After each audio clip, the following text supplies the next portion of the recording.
réseaux sociaux buzz. Bakpatou, Songi Songi, Kongosa, Koromoto, Legede.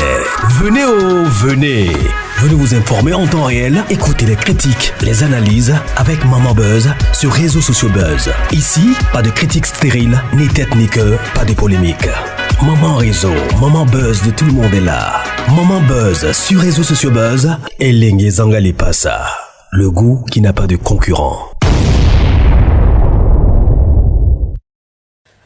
La mort de l'animatrice et actrice ivoirienne Nadia Sabé, moi je pourrais ajouter influenceuse, parce qu'elle nous a influencés, parce qu'elle a été diagnostiquée d'un cancer en février 2024, mais déjà elle avait lutté, elle était en train de survivre, elle était en période de rémission.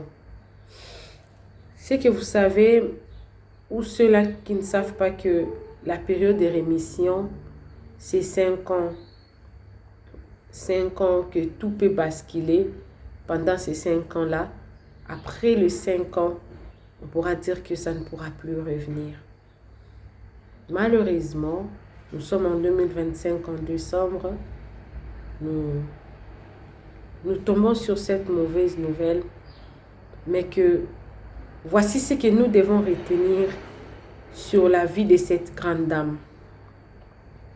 Ici, avec moi, j'ai plusieurs vidéos que j'ai pu quand même prendre pour vous, notamment la vidéo qu'elle a fait, l'interview qu'elle a eu à faire avec son mari sur Britz, et d'autres vidéos, d'autres émissions qu'elle a eu à faire dans d'autres télés, de la place ou d'ailleurs.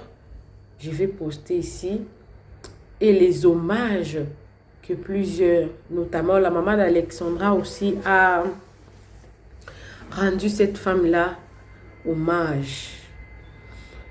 Alors, j'ai mal, mais cette dame n'était pas décédée quand on a découvert sa maladie. Elle a lutté, elle était guérie, elle était en période de rémission. Elle a passé des messages forts.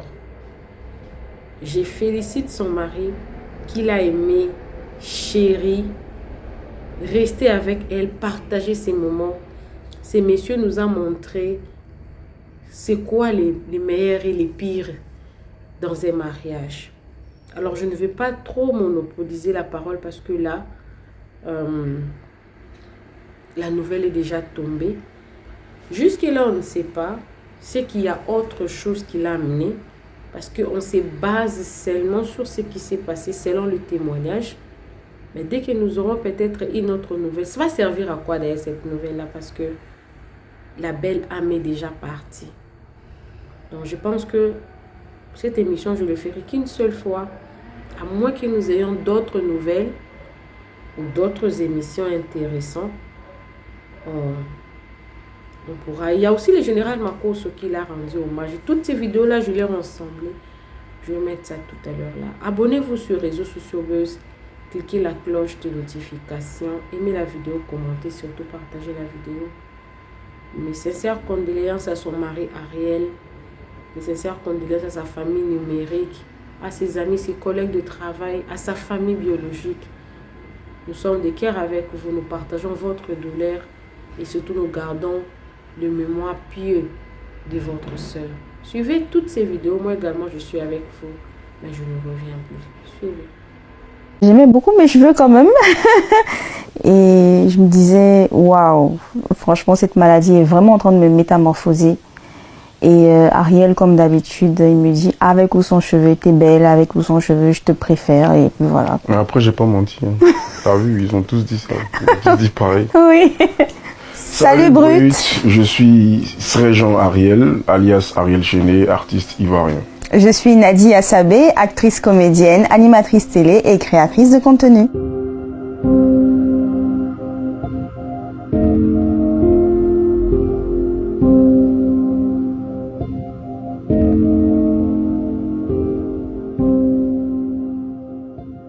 J'étais à la maison un jour et pour une raison que j'ignore, je me suis palpé les seins, enfin plus le sein gauche. Et j'ai senti une masse, une boule. J'ai paniqué, j'ai dit à Ariel, il y a un problème, je sens une boule au niveau de mon sein gauche, il y a quelque chose qui ne va pas. Et il m'a rassuré, il m'a dit que c'était rien, que c'était peut-être dû à mes hormones et que ça va passer et tout. Et moi, personnellement, j'étais pas très sereine. J'ai fait appel à mon médecin et il m'a dit de faire des examens plus poussés pour savoir de quoi il s'agissait. Je vous avoue que j'ai pas vite fait les examens. Voilà, je me suis dit non, ça pouvait pas être le cancer et tout, même s'il y a une petite voix qui sonnait dans ma tête en me disant ah c'est peut-être ça et tout. Mais j'ai été négligente malheureusement. J'ai laissé le temps passer jusqu'à ce que j'ai une douleur au niveau de ma cuisse. Je pouvais pas imaginer non plus que c'était dû au sein. Et c'est à ce stade-là que j'ai commencé effectivement à faire des examens plus poussés. Et on a procédé à une biopsie qui a déterminé la nature de la masse. Et voilà, le résultat est tombé. C'était un cancer de sein. Au départ, j'étais dans le déni. Je me disais que ça pouvait pas m'arriver. Je me disais que c'était un rêve, c'était un cauchemar. Et tout de suite, la réalité me rattrape. Et je me suis dit, waouh, je sais pas ce qui m'attend, mais je sens que ça sera infernal. Et j'étais pas du tout bien. Et bien évidemment, Ariel, comme à son habitude, il m'a rassurée, il m'a dit qu'il serait là, de ne pas m'apitoyer sur ça et qu'on va y arriver ensemble. Le choc est tellement violent que je me calme devant le docteur. Lui-même, je lui dis à lui, parce que quand il était venu m'annoncer, il n'avait pas les mots. Il cherchait, en même temps à m'annoncer, il cherchait les mots pour me consoler. Et bizarrement, c'est moi qui le consolais, lui, parce qu'il était vraiment lié à mon épouse, donc il aimait beaucoup. Et il savait que lui dire ça comme ça allait vraiment la casser, quoi. Donc lui, il avait commencé déjà à vouloir me donner les mots et tout ça. Et moi qui lui disais, t'inquiète, quel que soit ce que c'est, je pense que c'est quelque chose qui va passer. Parce que ma femme, c'est quelqu'un de très courageux. Mais c'est au fil du temps, quand je réalisais les douleurs infernales, j'ai commencé à réaliser que voilà, là, on est arrivé là. C'est le moment de se serrer les coudes. Donc j'ai été vraiment mal à partir de ces moments-là. Quand on arrive à l'hôpital, le médecin nous dit, bon, vu l'évolution de la maladie, il faut commencer un traitement là, maintenant, tout de suite, parce que eux-mêmes ne comprennent pas pourquoi la maladie est en train d'avancer si rapidement. Et donc j'ai été obligé de donner mon accord pour qu'on puisse commencer un traitement sur place. Et franchement, nul n'était la main de Dieu, on n'en serait pas là aujourd'hui. Parce qu'on a vraiment traversé des moments très très sombres. Parce que quand vous apprenez que vous avez la maladie, Nadia, elle est déjà très avancée, c'est ça? Oui, parce qu'elle s'est répandue dans mes os. Du coup, toutes les douleurs que je ressentais étaient liées aux os. C'était pas le sein en lui-même, c'était plus les douleurs osseuses. Et c'était des grandes douleurs? Énormes, inexplicables. Non, je ne saurais pas décrire ces douleurs-là, non. Et j'ai même pas envie de me rappeler de ça. Non seulement il y avait déjà les douleurs osseuses, en plus de ça, les douleurs de la chimio. Quand je dis douleurs, je parle des effets secondaires. C'était très compliqué. Après, vous voyez votre physique se métamorphoser. C'était très dur. Il fallait accepter tout ça. Il fallait accepter ça psychologiquement d'abord. C'était très, très, très compliqué. Des douleurs, des nausées, enfin, des baisses de globules blancs, on est faible, perte de goût. Il y a des moments où on se sent seul. Il y a des moments où... quand vous êtes seul la nuit, vous vous réveillez en pleine nuit, vos proches dorment, vous ne pouvez pas les réveiller. Mais à 80%, je ne me sentais pas seule. Je ne me sentais pas du tout seule. Il y avait Dieu qui m'aidait, il y avait ma famille qui m'entourait, d'amour, de joie. Parce que comme ils savent que je suis une personne remplie de joie, ils essayaient de faire des choses assez comiques et tout pour me redonner du sourire, même si parfois ça m'énervait quand même parce que je disais mais ils me prennent pour quoi là? Genre, ils pensent que je vais mourir demain ou bien. Mais après on en rigole et tout. Et j'ai vu à quel point ça a eu un impact positif dans ma santé. Au départ, j'étais dans une clinique de la place. Après, j'ai rencontré mon oncologue, qui est devenu mon meilleur pote aujourd'hui, mon oncologue. Ensuite, quand le ministère de la Santé a appris l'état de ma santé, ils ont tout de suite décidé de me prendre en charge. Et du coup, je suis partie au CNRAO, qui est le centre d'oncologie et de radiothérapie Alassane Ouattara, ici en Côte d'Ivoire, qui s'occupe de toutes ces femmes-là qui souffrent de cancer de sein. Franchement, ils font un travail énorme, autant psychologique que physique. Et merci à eux pour tout, parce qu'ils m'ont beaucoup aidé, franchement. Tant pour les patients et aussi pour les accompagnateurs. Exactement. C'est très difficile dans la mesure où tu te vois toi-même en train d'être obligé, quand c'est une personne très proche, d'être obligé de mettre une pause à toutes tes activités, à ta vie carrément, parce que moi, mon épouse, c'est comme, je dis souvent, c'est mon allié de combat. Et étant donné que la bataille est rude, on ne peut pas être en guerre sans allié, c'est compliqué. Donc quand on a un allié qui est à terre, il faut le remonter avant de continuer la bataille. Donc s'il faut mettre pause à la bataille, on met pause à la bataille, c'est ce qu'on a fait. C'est vrai que c'est mon épouse, mais vous savez, j'en connais, on en connaît des hommes qui lâchent l'éponge, pas parce qu'ils ont envie, mais parce que les conditions ne sont pas réunies pour. Vous savez, la vie est devenue trop difficile aujourd'hui. C'est ça. Mais il faut dire aux gens de ne pas baisser les bras. J'ai envie de dire, venez tous en Côte d'Ivoire. On soigne le cancer ici. Oui, c'est vrai. Voilà. Et comme je le dis, par la foi, je suis guérie parce que je compte sur Dieu. Médicalement, c'est pas encore officiel. Je continue mes traitements, mais je vais dire que le pire est derrière moi. Le plus dur est déjà passé. Je profite de votre caméra pour dire merci à Ariel. Voilà. Oui, c'est vrai, je veux te dire merci parce que tu as été là, tu ne m'as pas abandonné, tu m'as donné du sourire quand je pleurais, tu as prié pour moi quand j'allais mal, même parfois quand j'étais un peu chiante sur les bords, tu as été patient. Merci pour ta patience, pour ton amour, parce que rares sont les hommes qui font ça. Et je t'aime. Voilà. En ce mois d'octobre, il est très important de se faire dépister. Le cancer de sein ne touche pas que nos mamans, que nos grandes-mères. Je suis jeune et comme vous le voyez, j'ai été atteinte de cette maladie-là. Faites-vous dépister tôt, les filles. Allez-y dans les centres, faites-vous palper les seins à la maison de temps en temps pour essayer de voir. Si vous sentez une masse, allez-y rapidement à l'hôpital avant que le pire n'arrive. Parce que quand le cancer il est détecté tôt, il peut se soigner vite. Tu peux check. Il faut retrouver des potes aussi, tu vois, un peu genre. Il va falloir te raser là. Toi, tes cheveux poussent vite. Il faut raser ta tête aussi. Chacune semaine, quoi. Tu continues de raser. Tout ça, c'est l'amour. Oui. Pas de problème.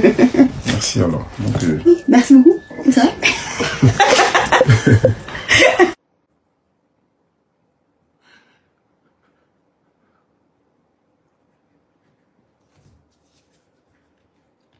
On doit réussir pour cela.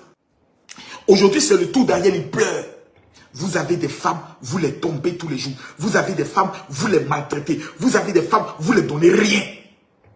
Pourtant, c'est elle qui lave tes habits. Tu sais que c'est là. Elle ne peut pas aller chercher un autre homme. C'est parce que tu sais ça que tu la maltraites. Que tu es sur son dos.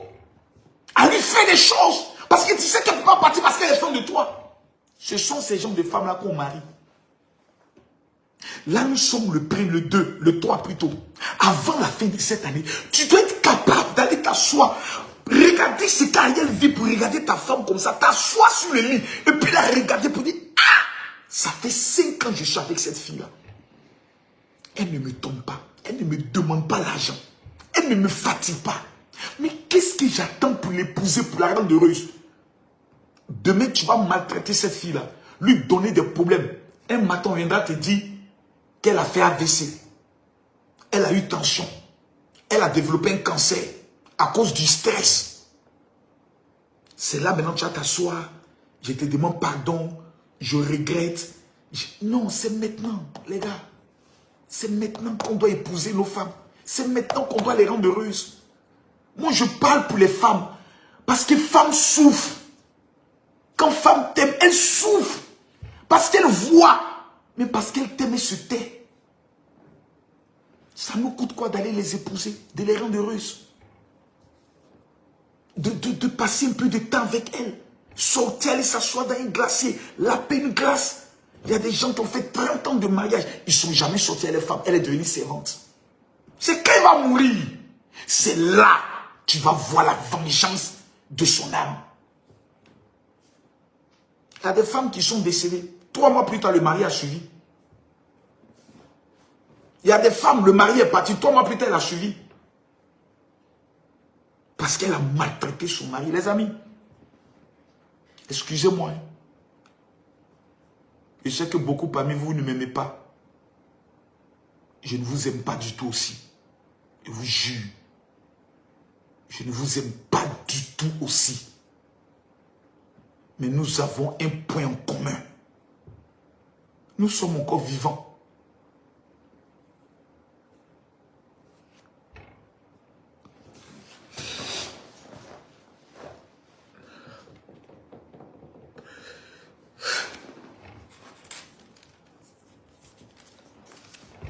Nous sommes vivants là où d'autres sont morts. Certains ont perdu le papa très tôt. D'autres ont perdu... Oh Seigneur, mes filles. D'autres ont perdu leur maman très tôt. Il y a des filles. Je viens d'apprendre la mort de Nadia Sabé, la femme de Ariel Chéné. Ouf. Sa mort me chagrine. Qu'elle repose en paix, la belle dame.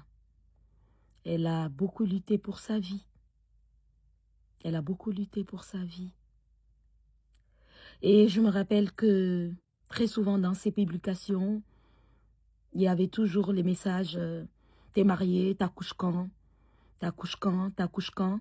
Elle avait même l'habitude de répondre, à faire la vidéo. Elle avait toujours ce côté comique et tout, apprendre bien les choses. Mais c'était pas facile pour elle aussi au fond d'elle. Qu'elle repose en paix, la belle dame, et je présente mes condoléances à son mari et à sa famille biologique. Et par sa mort, je me repasse un message. Tu es en train d'écrire ton histoire. Alors écris-la bien. Apprenons à être doux avec les autres, douce avec les autres. Parce que nous ne savons pas ce que les autres traversent réellement. Elle encore, elle avait partagé son histoire. Elle était là, elle luttait contre les cancers. Mais les gens n'arrêtaient pas de lui réclamer l'enfant. L'enfant, l'enfant, l'enfant. Pendant qu'elle luttait pour continuer à être présente dans le monde des vivants. Sa mort me chagrine. Apprenons à être doux et douces avec les gens, car nous ne savons pas réellement ce que les autres traversent. Et ce sont ces mêmes personnes qui viendront là, dans les commentaires, dans les vidéos que sa famille va poster, pour dire « repose en paix, repose en paix ». Pendant que quand elle était là, on l'a massacrée, mitraillée. Des messages en lui réclamant l'enfant, l'enfant, l'enfant, pendant qu'elle luttait pour sa vie. Elle luttait pour continuer à être dans le monde de vivants. Apprenons à être doux avec les autres.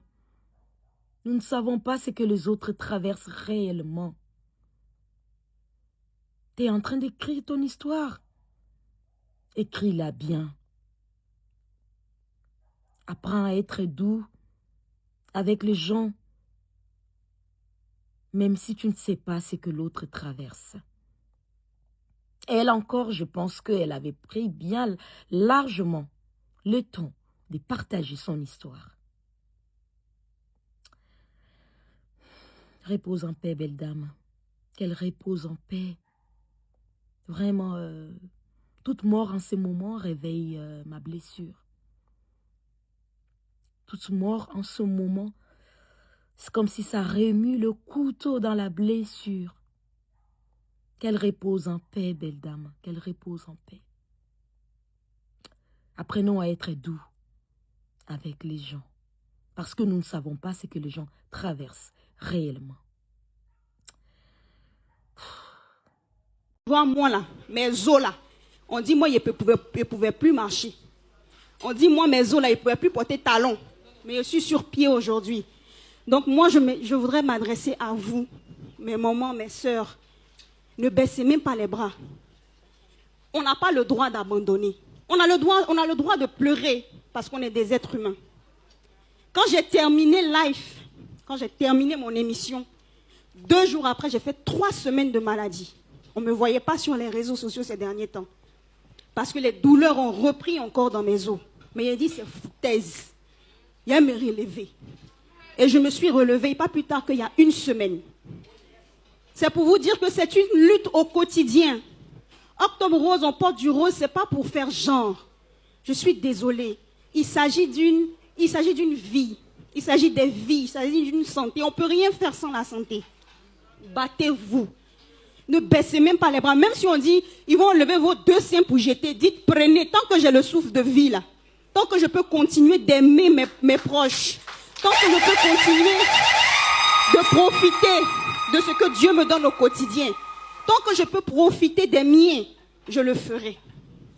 Et moi, je dis merci au cancer, parce que ça m'a permis de voir une autre façon de la vie. Aujourd'hui, je n'ai plus le temps pour les rancunes. Je n'ai plus le temps pour la méchanceté.